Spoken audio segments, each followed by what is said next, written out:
Club Penguin had a filthy amount of customization. Assuming you had that sweet, sweet membership badge, you could be anything you wanted to be. You could be a princess, a pirate, a knight, a fish, a Santa Claus, a car, a Minecraft Steven, even a minimum wage employee. Anything you could think of, anything you wanted to be, there was a costume for it. And yet, these costumes don't tell the full story. You may see a funny fish, but I, as someone with access to $7 in my parents' Amazon account, I can tell you that FISH stands for Factual Informative Spy Handbook. A clue in revealing that underneath this facade lies their true identity as a secret agent.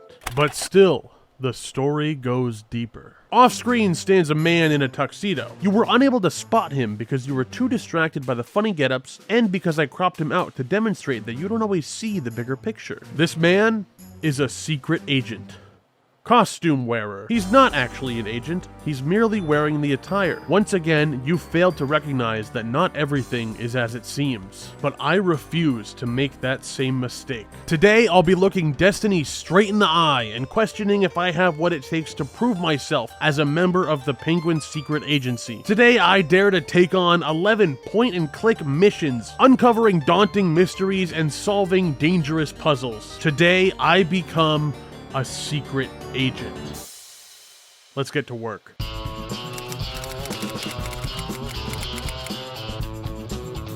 We're immediately welcomed by a green penguin named Antarctic. I know, it's genius. Unfortunately, Antarctic has lost sight of two of her puffles. A green one that loves to explore, and a purple one that likes to take pictures. Rest assured, we will find the puffles, but it's nice knowing that she's got extras just in case. I head out the door and opt for the pet shop as my first location. Again, just in case. Things seem ordinary here, aside from this note featuring a strange collection of letters. Thankfully, as an agent of justice, I'm able to decipher the code, and it reads, G has 88 pairs of socks, which doesn't mean anything at all to us here, but over at the sports shop, this note comes in very handy. Speaking to the cashier about special items prompts him to ask us the very question we just solved. I would probably need that many socks too if I was rocking those cheese blocks. This man is revealed to be G, or Gary, who is the lead inventor behind all of Club Penguin's secret agent gadgets. Opening this very inconspicuous dresser reveals a grappling hook and a life preserver shooter, which are going to be required right about now, because this guy says he saw a penguin stranded at the iceberg through his telescope. And who else around here has a giant cannon and precision aiming? Saving the penguins doesn't get me much in the way of a thank you, but it does help acquire some more information, hinting that we should get higher up. And where else could higher up be if not the tallest mountain?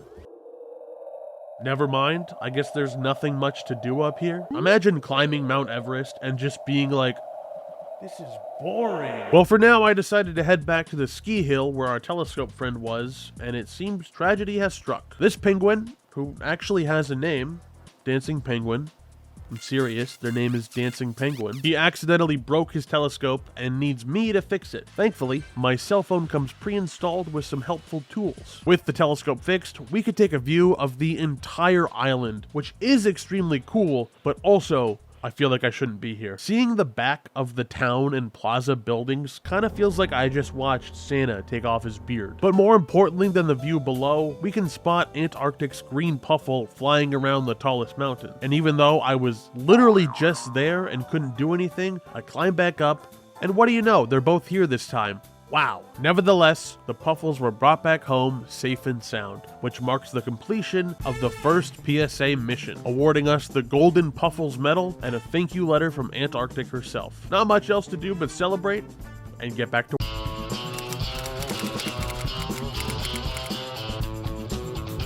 Mission 2, much like life itself, begins with Gary. Gary requests we prove to him that we're actually a secret agent, even though we already did that. I know your sock count, buddy. This time, to find the secret word, we've got to look near a lively game pointing to a path with a rabbit in its name. Considering the only other place we can access is the ski mountain that has a bunny hill, I'm gonna take a wild guess and say the answer is bunny. Well, if that's not it, answer's gotta be yip yoip. Yep, obvious. Our assigned mission is to test drive the prototype sled that Gary's been working on, which launches us into a minigame that is basically just sled racing, but epic. But in sled racing, when you wipe out, you just hop right back on. Here, it's more like... Well, thank goodness I brought my survival guide and not my copy of Fortnite Funnies. It just so happens that Gary created this book in the event that we would end up lost in the wilderness, which we are. But not to worry, all we've got to do is follow the guidelines and we'll be perfectly fine. Tip number 1, stay put. Tip number 2, ignore tip number 1. Makes sense to me. Well, if we're gonna not starve to death, we're gonna need something important. This guy. He'll accompany us as we scour this area for random goodies, so long as we let him go a little buck nutty every now and again. The main idea of this mission is working with what you got. For example, I've got rope, a broken ski, and berries. Mix it all together, out pops a fishing rod. Throw the bait in the water, out pops a fish. So now we got dinner. Eventually, I stumble upon a cave that seems to be decent enough shelter, and after a bit of exploring, I've got a nice dry log so I can start a fire. You may be expecting our little friend to light the log, however, no dice. What we're gonna need to do is abolish reading once and for all. Now, we can let Crumbo light the fire. Yes, I named him Crumbo. That's good, I know. Which allows us to boil some water, cook a tasty fish, and promptly pass out. Waking up, we notice the fire has gone out, and Crumbo has returned to the wild. They say don't get attached, but I got attached. Outside, a figure known as Jetpack Guy descends from the heavens. He's here to rescue us and take us back to Gary, who, I mean, listen.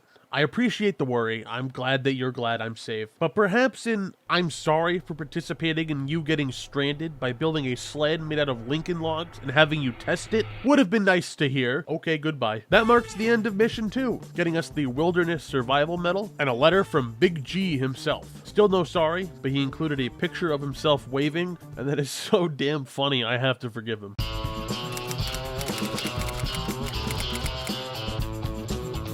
We open this mission on the agency's newest recruit, Rookie. Coins have been stolen from the gift shop, and he's been tasked with guarding the vault in case of another robbery, but before I have the chance to peek inside, Rookie slams the door shut to demonstrate how strong it is. So strong that he can't even remember the combination to get back in. So it's up to us to figure out the code, and that brings us upstairs to the gift shop office. The office is pretty much just a big mess with lots of junk thrown about, but perhaps that's to our favor, as underneath this couch and in between the dust piles is a paperclip and a floppy disk. I don't know about the paperclip yet, but we can use the disk right away to access Penguin OS and get to the computer's files. Lucky us, the combination number is safely hidden away in a folder named combination number, right next to another folder named bricks. With the code acquired, I head right downstairs to open the door, and then I open the door. Finally, I can take a look inside to find these missing coins. I'm sorry, but seeing this giant mound of coins on the ceiling right next to Rookie looking like he just blew in from Stupid Town is comedy gold. Suddenly my spy phone rings with a call from G requesting I head back to HQ, where he's managed to acquire some surveillance footage of the incident. With not much to go off of, our best course of action is to go up. Thankfully, G apparently has master keys into every room on the island, and though I find that kind of alarming, I have a job to do. So I decipher which key is the correct one and head up to the roof. Here we discover a giant magnet attached to a shoddy torn cable, a power box, and a mysterious tuft of white fur. A seemingly unimportant item that would eventually serve as the catalyst for a great evil. I just love the idea of saying great evil in a game that looks like this. Using my trusty wrench to bust open the power box, I thought for sure I would need to cut one of these cables, but I guess that's too dangerous, so instead I threw a paper clip inside. Back downstairs, the coins have returned to their rightful place on the floor, crushing Rookie in the process. I bring the tuft of fur back to G, and he says he'll look into it, but in the meantime, he's got another short mission for me to tackle. Seems that deactivating the magnet blew out the power in the nightclub, and only I have the power to... Oh my god, he's back. Dancing Penguin, yes, the Dancing Penguin, who I've yet to see dance, was just about to get his groove on when the world went dark. I assure him I will fix it as fast as I can. I just need something to help me see. Now, as it turns out, you're supposed to take a flashlight from HQ, or alternatively, if you have purchased some night vision goggles outside of the mission, you can actually use them during this section. I Didn't do either of those. I simply fumbled around and kept clicking in the dark until eventually I found an entrance and happened to come across the fuse box. Next, it was just a matter of pressing some buttons and making them green. And with the power back on, Dancing Penguin could finally dance. Looks like you got the power restored at the nightclub. Thank you once again for your great work. You're welcome. Goodbye. That victory awarded us a thank you card from the GOAT, who even signed it, and of course, another medal or whatever. Next mission.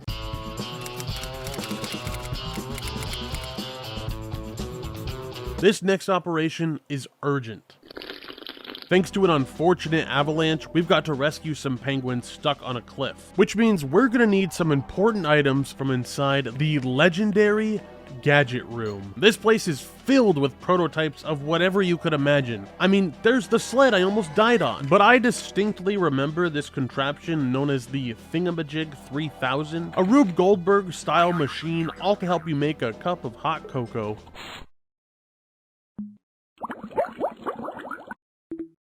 If it don't work, what the hell was bro drinking? Holy f***, is that Dancing Penguin? Sadly, our friend is in low spirits thanks to the broken ski lift. This guy can't catch a damn break. I also noticed another tuft of fur on the ground, just like the one from before. I'm sure it's nothing. You'd think I'd need some pretty serious tools to get the ski lift up and running again, but all I needed was a little epic trolling, and that was pretty much it. With the lift fixed, our friend can once again smile. Where'd he go? Oh, there he is. Perpetually riding the ski lift up and down. Finally, I make it up the mountain. He's still going, by the way. And it's time to actually help out these stranded penguins. You can see the pure horror all over their poor faces. To rescue these penguins, well, I actually don't know how this works. I started by trying to shake off the penguin I just grabbed onto, followed up by placing him right back down where he got stranded. Not a bad start. Ultimately, I needed to break this branch, allowing me to grab another penguin, and now with two of them, they could grab the third one. The last guy was just a bit out of reach, so apparently my only option left is to drop a boulder down, propelling him upwards. I definitely do not have the same sense of childlike wonder that I used to, because for a moment, I thought that guy was about to get Lord of the Flies. With everyone safe, we celebrated with some hot chocolate. Gary asked to see the other tuft of fur I found, noting it was neither penguin nor puffle, and warning me to be on the lookout. And that's another mission accomplished. For my efforts, I received the golden toilet seat, and a thank you for repairing the ski lift. I was really hoping it was another letter from Dancing Penguin with himself on the cover.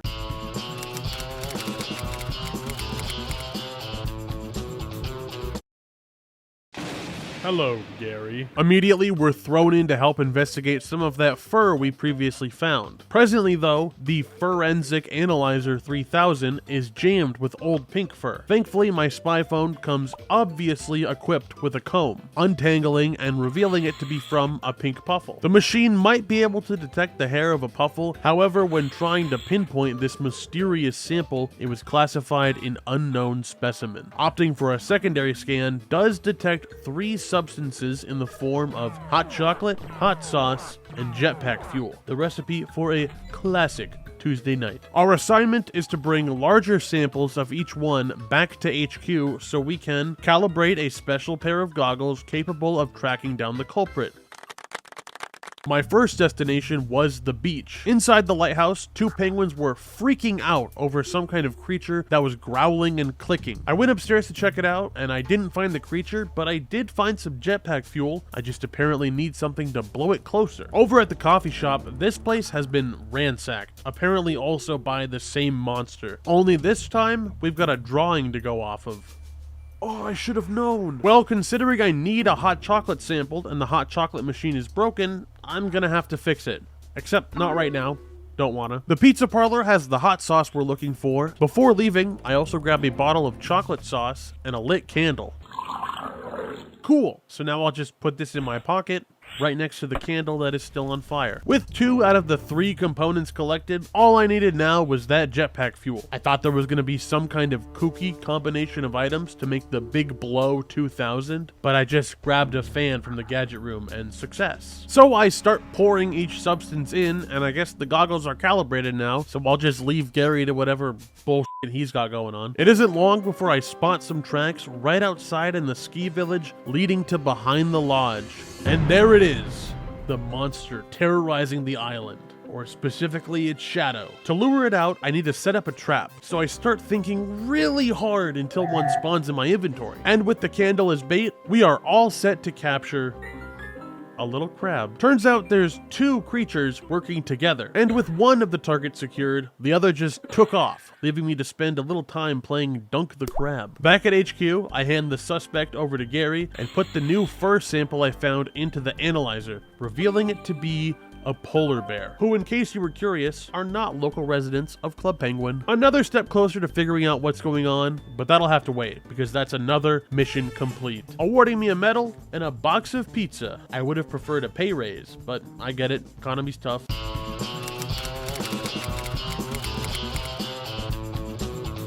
Mission 6 starts pretty much immediately where we left off. Gary has locked up our crab friend and is trying to understand him by way of the Crab Translator 3000. Only he ends up crabbing so insanely hard that it blows up the machine, which ends up opening the cage, prompting a quick skedaddle. I actually think the word skedaddle was invented specifically for a moment like this. Thank goodness Gary brought his wipers. We follow after the crab right away as he waits for 8 doors to open and then just kind of lazily walks out, inevitably hopping on the ski lift. I follow the crab up the mountain, also I can follow it down the mountain, which brings us back to the wilderness from Mission 2. After giving chase for a little bit longer, I can only watch as he slowly enters through the pet door of this cave. With no way in, I decide to take a look around and see if there's any brick-like items to help gain access. I stumble upon a bag of puffleberries wrapped around a tree, but with a quick cut of the rope, they fall right down. Not exactly what I was looking for, but they come in handy almost immediately as we reunite with our old friend, Crumbo. Truly the perfect sidekick for home invasions. Immediately after entering, a giant cage falls down, and our polar bear culprit finally reveals himself. His name is Herbert P. Bear,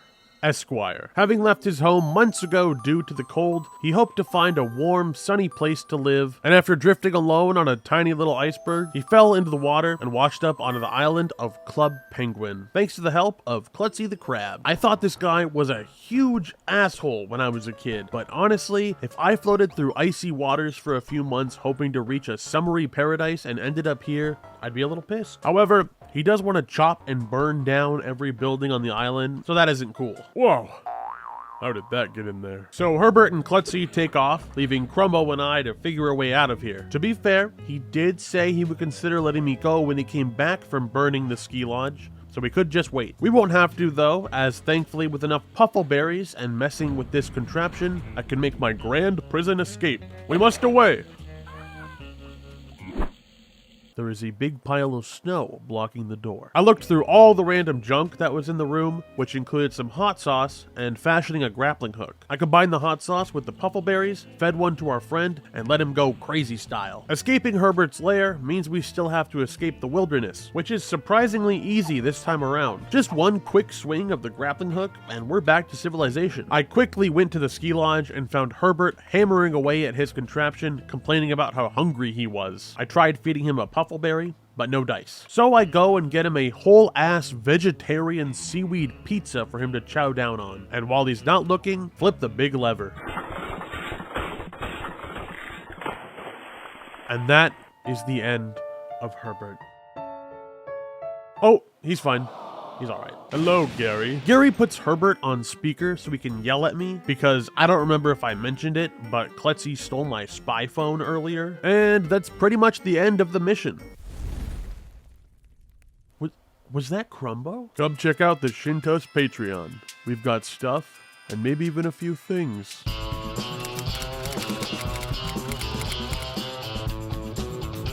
Now that we've established Herbert and Klutzy as the main villains of these missions, it's time for them to do more wacky, quirky shit. So they removed integral parts of the island's clock tower, so now no one will ever be able to tell the time again. And who else can solve this mission but the top agent? Feels like just 15 minutes ago I was counting socks. Gary suggested I take whatever I need from the gadget room, so I took this life preserver and accidentally popped a balloon that blew my ears out. Over at the pizza parlor, I found a piece of sheet music, and it turns out that this guy messed up all the pizzas. No za, No me. Goodbye. Didn't take too long before I wandered into the stage and found a spot for the sheet music. If you don't play the right tune, this puffle doesn't care about you. But if you do, that's how you unlock Crumbo 2. Unfortunately, I couldn't really figure out what the purpose of helping him was. He was kind of just staring at me. So I left. I ended up finding the target from the clock tower, but some Club Penguin jocks were using it for snowball practice. I told them I was gonna need to confiscate that target, and they hit me with the, "Oh really? A likely story." So these guys end up thinking I'm some kind of communist spy, and to prove my worth as an honorary blue team member, I've got to land 3 shots.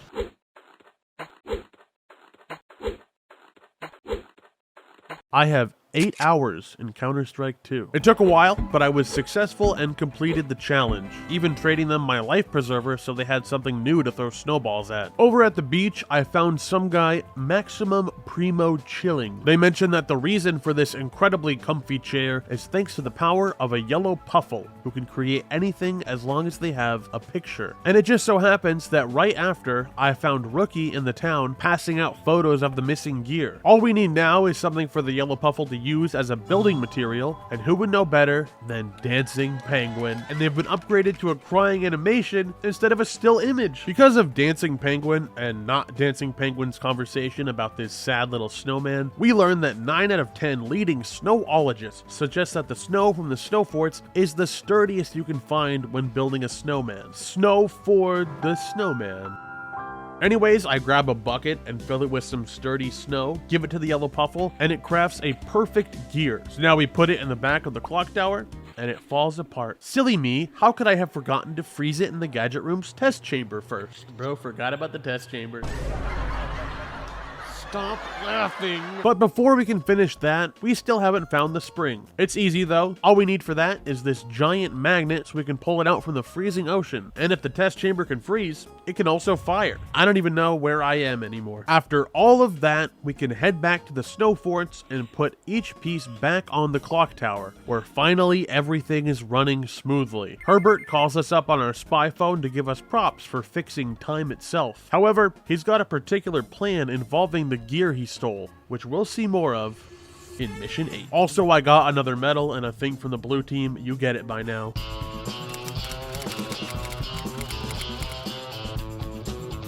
As usual, no time is wasted in receiving our orders for this operation. Strange earthquakes are appearing all over the island, so with the power of this seismograph, we can determine the origin point, which seems to be the dock. I'll be heading there shortly, but first, I've got to click on a bunch of junk in the HQ just in case I can pick anything up.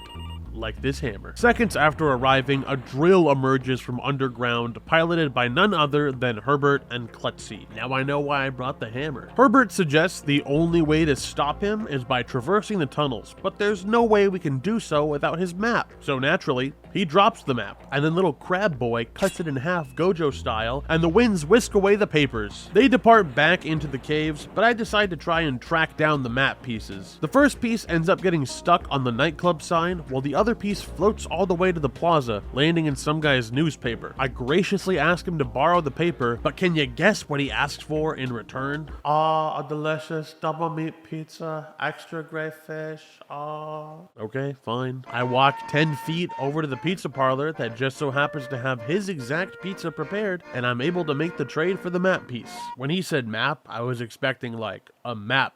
As for the first piece back at the town, I was not able to throw the hammer at it to get it to loosen, so I explored each building to locate anything useful. There wasn't much. I mean, the gift shop was literally sinking, but after helping the coffee shop pick up a bunch of cookies that were on the floor, I was gifted a cookie, which when fed to this puffle, causes him to fly up and run out of puffle fuel just before reaching the paper. Well, I'm stumped, so this calls for the only solution. I'm gonna go around to a bunch of different places and click on a ton of junk until the answer reveals itself to me. Wow. That's a ton of junk. In fact, it's so much junk that I couldn't even fit these tent pegs into my inventory because I'm carrying a whole-ass air canister and a barrel of cream soda. I know there's a third inventory bar, I've seen it, but for some reason, I just couldn't access it. So I sort of held on to them, said, it, I've got half the answers, and ventured into the tunnels. I actually managed to make it through this cavern and stumble upon the sunken gift shop entrance, which seems like our destination, but was actually blocking our path. Unfortunately, because I was holding this stupid box, I couldn't do anything about it. There must be some kind of solution, the man thought to himself, seconds before giving up and restarting the whole mission. I played out everything the same, only this time, it was completely different. For starters, I made sure I had room for the box, and clearly, this hat wasn't good enough for the green puffle, so I got him a new one, which helped him fly farther and knock down the other missing piece. But before I can get to the tunnels, I gotta help the gift shop out. Thanks to the use of the strongest balloon known to man, I hoisted the building into the air like it was goddamn up. I only needed one. I slide a net below the shop, deploy these cursed pegs, hammer them in, and it's good as new. With that out of the way, we get to traverse the tunnels once more where the path forward has been cleared, just in time for us to confront our criminals. Herbert was in the middle of trying to steal the boiler, and honestly, man, just take it. Like, you were gonna burn down the entire island just to stay warm. I would prefer you steal the boiler and call it a day, or hell, man, let's go to Walmart. Okay, fine, not Walmart. With the boiler now about to explode, it's up to me to save the day by reorganizing these pipes so they can reach from point A to point B. Anyone ever play Ed, Edd and Eddy's Candy Machine Deluxe? Because this was just that, but worse, because no Ed. The boiler's explosion is stopped, and I can report all my findings to Gary safely back at HQ, where Big G essentially says, "I am so sick of this guy. Let's kill him." Also, I forgot to retrieve the stolen gear at the end of the mission, so I had to play through the whole thing again. It was really awesome.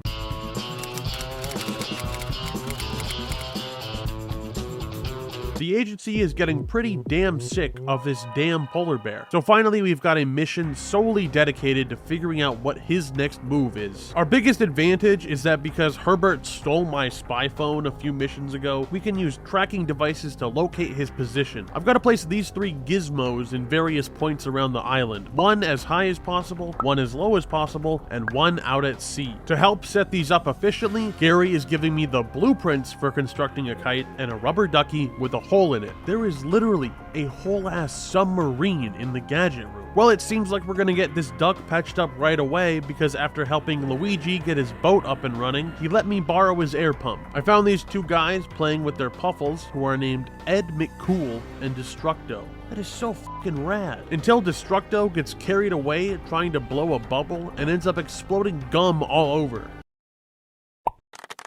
My thanks for saving those penguins from certain death was them letting me keep the gum, so now I can patch up and reinflate my rubber duck and get it shipped out to sea. 2 more signals to go. Next, I opted to tackle the lowest possible one by accessing the mine shack, which of course is closed for repairs. To help with the repairs, I played this woodblock minigame, and I know this is for literal 5-year-olds, but I was struggling. In fact, I'm pretty sure the only reason I made it through is because I somehow cheated. Now we just need a classic little weld job with some custom flair, and voila, good as new. Off it goes. I waddled around the island for a while, looking for materials until I found a stick out in the forest and some string up in the attic of the lodge. I was trying to figure out how to open these blueprints so I could see how it wanted me to make the kite, only to realize the blueprints were the kite. Ladies and gentlemen, that is cinema. The moment all 3 signals are active, Gary has me report back to determine his location, which ends up being behind the ski lodge. This dude loves the lodge, man. So with the power of the binoculars 3000, I can spy on Herbert trying and sadly failing to start a fire. Guy can boogie though, that's for sure. Gary instructs me to attach the binoculars to the stolen spy phone to set up a surveillance camera. I do so and hide it in a tree, unseen by the naked eye. But after returning to headquarters and watching the live feed of Herbert discussing Puffle, Klutzy pops a beach ball that covers the camera, allowing us to get noticed. Then Gary says, well, he found us, but what a success. But, like, what? After all that trouble to get this set up, we see him mention Puffles for like 2 seconds and then the mission's over? Wait, they gave me a box of chocolates.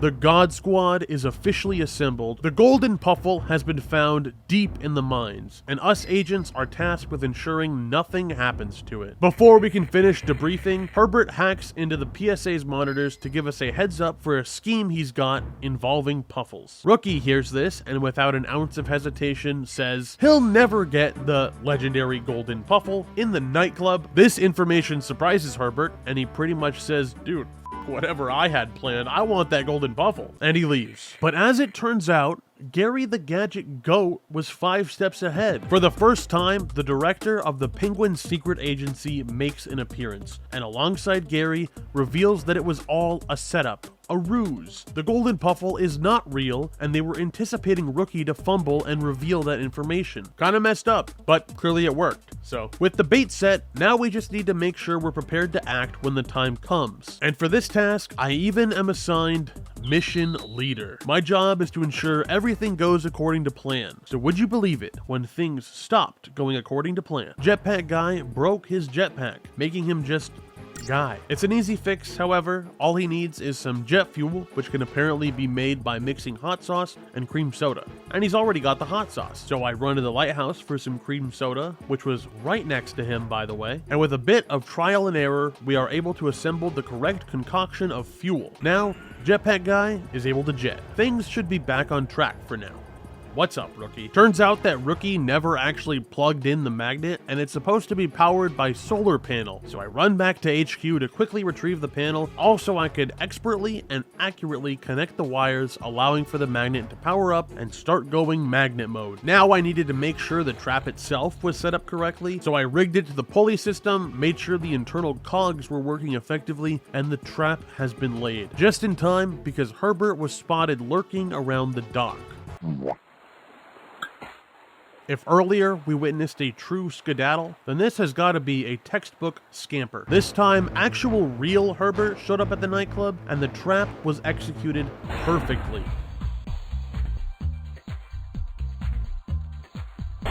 We are so... Herbert is so strong that he pulls the magnet straight through the wall, which gets the golden puffle stuck. While he tries to pull it free, I look for a solution, and I must be an awful person because immediately my eyes were drawn to using this brick. I mean, does that not look like it wants you to pick it up and throw it? Instead, I confiscate Jetpack Guy's jetpack because I kind of want it. And I angle the lights towards the solar panel, making the magnet stronger and sealing the cage over Herbert once more. With him captured, the rest of us discuss our options. Do we kick him off the island? Detain him? Put him to work? Let him go? Before we can decide, Herbert demands to get his one phone call, a request that Rookie is all too happy to oblige as he hands over his spy phone and Herbert just teleports away. Rookie, if you didn't have such immense style and fashion, I'd be pretty pissed. Before this operation fully comes to a close, Gary notices a small package of seeds that Herbert left behind. An insignificant, seemingly meaningless clue that will end up changing everything in our 11th and final mission.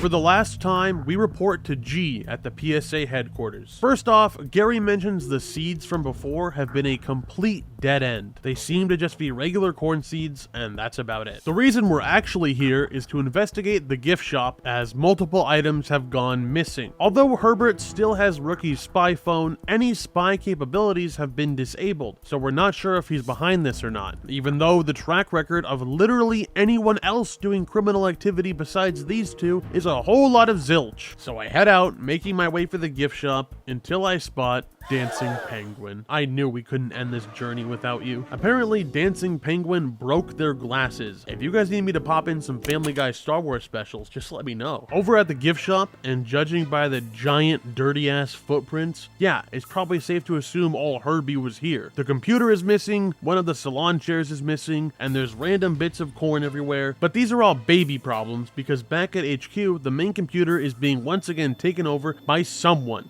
Take a guess, man. Herbert reveals that he has completely stolen all of the PSA's data, all of our identities, all of our secrets, and they're about to be broadcast to the entire Club Penguin Island. Rookie and I rush to the ski village to discover the screen that was set up is now playing Herbert's live stream. Thank goodness Dancing Penguin can't see this. I'd be so embarrassed. I have to imagine there must be an off button of some sort, but then there would be no movie. So instead, Rookie suggests we find a new disc to put in and block the signal. I scour the island far and wide, searching for anything until eventually I find underneath a piano the crustiest disc I've ever seen. Thankfully, I never leave home without my trusty spray. Putting in the movie does work to stop Herbert's broadcast, buying me some time to play one of the greatest hit and blow games of my career. The signal location is determined to be coming from the mine shack, but before I can go there, you're gonna have to trust me. Grab this can, scoop up some water, freeze the can with the water in the can, trade this piece of ice for a telescope lens,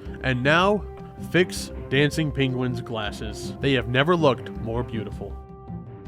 Okay, you can stop looking at me, thanks. Now we can finally head to the mine shack, where in the distance we can spot a corn maze. Following the dropped kernels, we reach the center hub of this mysterious place. There isn't really a clear answer on where to go, so I follow down the path of more kernels, follow some footprints, and over time I compile more and more pieces of paper like it's goddamn Slenderman. Also, a big piece of wood, which will come in handy during the 1v1 with Herbert. With all 4 pieces of paper, it turns out to be a recipe for how to grow super corn, obviously involving hot sauce. A bit of a ways down the path and I reach a stream. We are able to use that piece of wood as a bridge, which brings me to a ladder. I throw some corn at the fire, and the fire throws the corn at the ladder, dropping it down for us to climb it and confront Herbert face to face once again. Getting back to my incredible brain, on average it generates 1 billion brilliant ideas per minute. Herbert warns that he's about to reveal my identity and then was really friggin' mean and started laughing at me, so I pulled the plug on his computer, inadvertently restoring power to all PSA technology, including his stolen spy phone. Herbert immediately teleports me and an explosive popcorn machine back to HQ. Gary tries to disable it as quick as he can.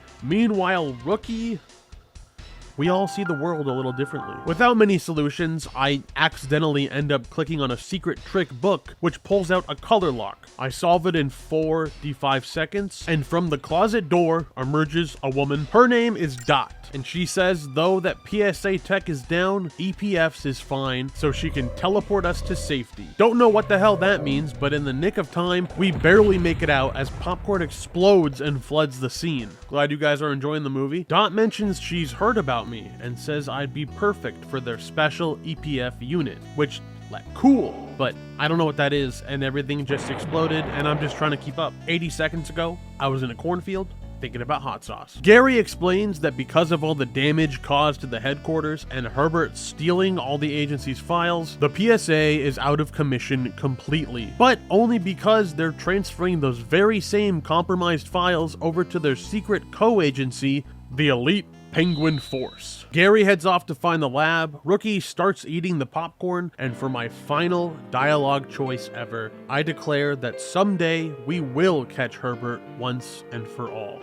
And that, my friends, is the grand finale and the end of the PSA missions. After that, everything really did change. Back in 2010, during the release of this mission, there really was a popcorn explosion event that blew up the sports shop that secretly housed the agency. From then on, that building would become the Everyday Phoning Facility, another front for the Elite Penguin Force. EPF, get it? You could still obviously play the PSA missions, but now things would continue forward with a new base of operations, new agents, in-game operations, and whatever else. Plus, you got a smartphone instead of the regular spy phone, but this one got scissors. I have a lot to thank this doofy little game for, and this will, for better or for worse, not be the last Club Penguin video from me. So go play the first secret agent mission, go buy some walkie-talkies, some epic spy gear, and make sure to say hi to Dancing Penguin. Thank you to Sintoki, Benjamin Bunkle, Anthony Nash, Remus Kinsaber, Gaspacho146, Lyra, Brennan Grissell, and all my other Patreon subscribers and YouTube supporters. If you'd like to see some bonus Club Penguin content, you're welcome to check out the Patreon. Thanks again for watching.